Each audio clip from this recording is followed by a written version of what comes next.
Sila. Pasal pergi haji ni. Itu tak apa, nanti dah ada komitmen dah untuk nak semak semula kan.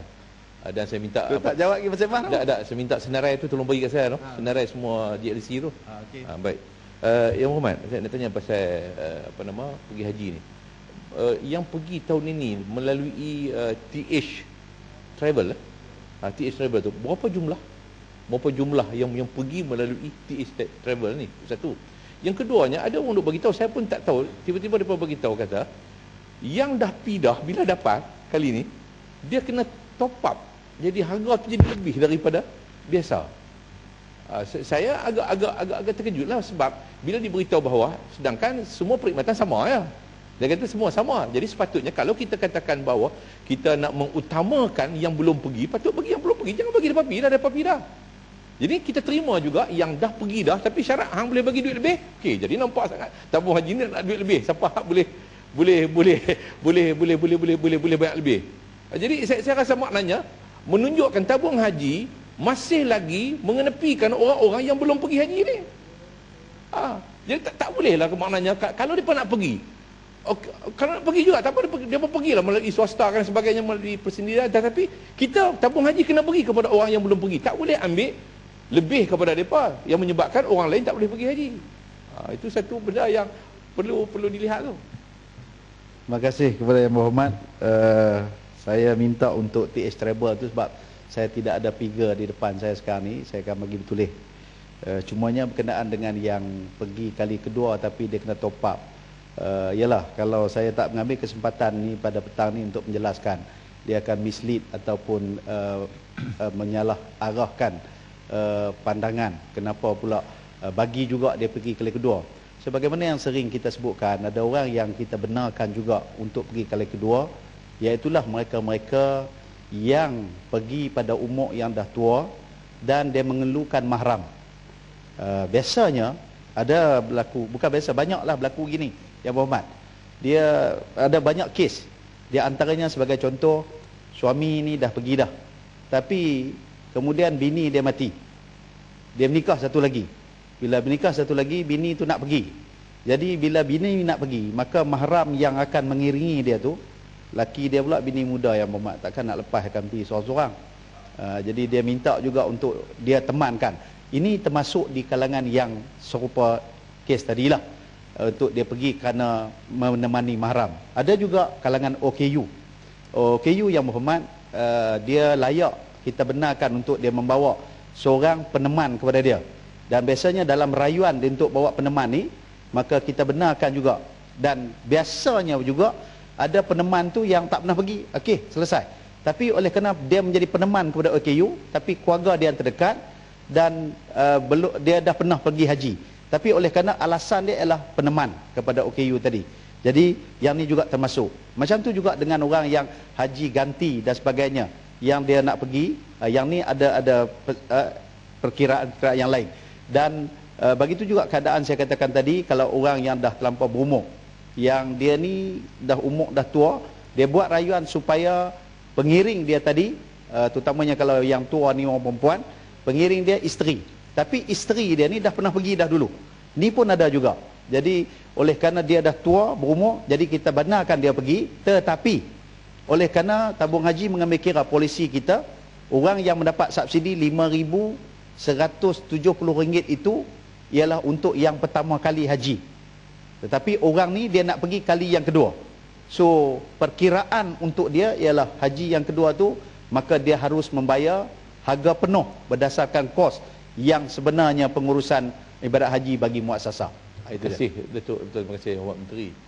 Saya tanya begitu, maknanya ini satu penderaan lah. Kalau contoh OKU dia nak pergi Mekah, dia nak pergi haji ni, jadi dia nak pergi mesti ada orang dia nak kena bawa. Jadi dia nak kena top up nak kawan ni. Tak, dan biasanya bukan dia. Yang Bapak sebut tu OKU bermakna bahawa begitulah maknanya. OKU menjadi mangsa, maknanya aku nak pergi Mekah, aku kena bawa seorang, aku kena bagi harga lebih. Sepatutnya harga sama lah. Yang apa masalahnya kalau dalam konteks OKU? Sebab saya katakan bahawa harus beri layanan adil. Kita bercakap soal OKU, baih pun mesti ada apa nama yang istimewa dan sebagainya. Ini Okey. Terima kasih Yang Berhormat Pokok Senang. Menteri, sehubungan dengan apa yang dibawa oleh Pokok Senang tadi, Saya selain daripada Menteri menyebut tadi bagaimana tabung haji top up lah ya untuk jemaah haji kita. Saya ingin bertanya, ada tak, sebab lumayannya keuntungan tabung haji ni, ada tak komponen CSR di situ, di mana kita ketahui bahawa sebahagian daripada masyarakat kita yang terdiri daripada golongan berpendapatan rendah.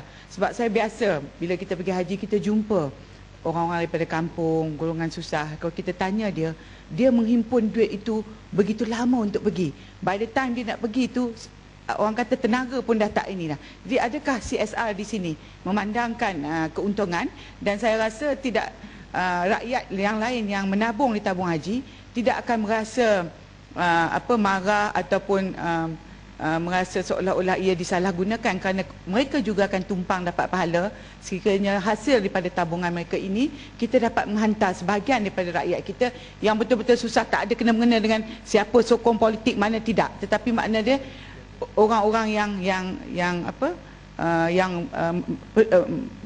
nak pergi haji tapi tak berkemampuan. Lagi satu saya nak tanya pandangan Menteri juga tentang baru-baru ini 100 orang lebih begitu yang disponsor oleh satu MDB.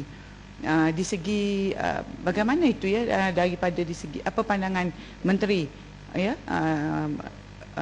di segi kota siapa yang mereka ambil, dan visanya macam mana, adakah mereka dan last minute ya, sebelum ini tak pernah menabung, tiba-tiba oleh kerana MDB nak sponsor, maka mungkin orang yang sudah lama mendaftar tak dapat pergi kerana kota mereka diambil.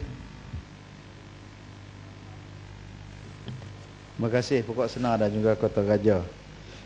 Yang balik OKU tadi dulu, bahawa kita bagi pilihan kepada OKU, bukan kita cas OKU. Kita bagi pilihan sama ada dia nak, siapa yang dia nak jadikan mahram dia, siapa yang dia nak bawa untuk ikut, dan dia ada pilihan untuk nak, sama ada dia membawa mereka yang belum pernah pergi untuk pergi menunaikan ibadat haji. Maka sebab itu ini pilihan yang diberikan kepada mereka. Sebab untuk maklumat, walaupun dia sebagai OKU, dia sebagai orang tua ataupun dia sebagai orang yang tidak ada mahram, kebanyakan mereka ini kita di sana ada pihak-pihak kebajikan kita yang menguruskan dengan sebaik mungkin. Maka sebab itu dalam konteks ini tak timbul sangat persoalan untuk kita memberikan supaya mereka ni dipaksa untuk membayar, dan harus ada satu tambang yang adil kepada mereka. Tetapi sebenarnya kita beradil kepada semua pendeposit supaya jangan orang yang sama menikmati keuntungan. Mungkin dia simpan 9,980 tapi dia mendapat 2 kali, membawa jumlah lebih daripada 10,000. Sedangkan dividen dan bonus pun dia dapat lagi tahunan, tapi kemudian dalam masa yang sama juga dia dapat pula dalam bentuk CSR. Yang berhormat Kota Raja sebutkan juga tadi supaya dalam bentuk CSR diberikan kepada orang yang tidak ada duit. Mengambil kira pandangan daripada para ulama, bincang panjang tentang adakah haji ini boleh kita pinjam bank ke tidak ke. Ada pandangan mengatakan boleh, ada yang kata tidak dan sebagainya, sebab pinjaman dia tidak tertakluk katanya di dalam senarai yang kita sebut man istata'a ilaihi sabila, yang mampu sampai. Maka kalau dah tak mampu sampai, tidak memerlukan kepada pinjaman. Maka atas konsep yang selain daripada itu juga, saya dah ulang kali sebut, mungkin yang berhormat dengar dah, cuma saya terpaksa ulang juga, bahawa bentuk CSR yang kita bagi ialah top up ataupun tambahan daripada apa yang telah kita berikan. Daripada 9,980 itu kita tambahkan. Di situ pun dah merupakan sebahagian daripada pembayaran-pembayaran yang diberi. Dan bahkan untuk cadangan CSR itu mungkin boleh dipikirkanlah kalau masa depan besok nanti kita mampu mengerih keuntungan yang lebih baik untuk tujuan yang tersebut. Sila. Pendang. Pendang, sorry. Member tak kenal Tak, bukan tak kenal dah. Pasal jarang masa duduk dewan orang kali ke. Terima kasih rakan sekelas ni. Terima kasih Tuan Yang di-Pertua. Sebenarnya saya nak itu yang Menteri sebut tadi berhubung dengan perubatan tadi ni. Saya pernah berkhidmat dengan tabung haji ni 3 kali lah. Jadi saya nak tanya, daripada peratusan kos 15,000 yang disebut oleh Menteri tadi ni, termasukkah di dalam tu kos-kos untuk rawatan perubatan? Kerana setiap kali kita pulang daripada tugas, kita klaim daripada Kementerian Kesihatan, bukan kita klaim daripada tabung haji. Jadi saya nak dapat penjelasan lah daripada pihak menteri, daripada 15,000 tu adakah termasuk kos rawatan ataupun perkhidmatan perubatan yang diberikan oleh tabung haji kepada jemaah-jemaah. Terima kasih. Terima kasih Pendang, Yang Muhammad Pendang. Mungkin barangkali pasal Pendang dia baik dengan saya, dia jarang tanya soalan kat saya, jadi sebab tu tak pasan tu kan. Pendang, berhubung dengan perubatan, saya sengaja tak sebut kalah tadi bahawa perubatan itu letak duduknya bagaimana. Memang kita bawa tim perubatan, kita ada hampir 200 kaki tangan perubatan yang berada di Mekah dan juga Madinah. Bahkan semasa berada dekat dengan Jeddah sekalipun, hampir nak balik dekat dengan Madinatul Hujaj, kita letakkan tim perubatan kita, lebih-lebih lagi khususnya di Arafah dan di Mina, sebab ini masa-masa yang paling kritikal memerlukan kepada tim perubatan. Bahkan kalau untuk maklumat Dewan, kita sepanjang yang ada ni kita dah 6 orang meninggal di Mekah, dan kita ada 100 lebih jemaah yang berada di hospital kita. Dan bila berada di hospital kita ni, kenapa kita perlu pertahankan hospital ni? Memang kerana pasal dia bila masuk hospital Arab, budaya dan juga pendekatannya agak berbeza, jadi menyebabkan dia sakit satu campur dengan stres yang Muhammad Pendang. Sebab yang Muhammad Pendang doktor juga kan, jadi dia berasa macam tu. Jadi kita terpaksa masih lagi memerlukan untuk membantu dia di sudut itu. Bahkan kalau di Arafah, oleh kerana kita sendiri yang menguruskan pihak perubatan kita di sana dengan serba keadaan yang paling minima, tetapi kita mengambil nasihat daripada jawatankuasa fatwa kita, penasihat haji, penasihat syariah haji, supaya kita bawa semua sekali.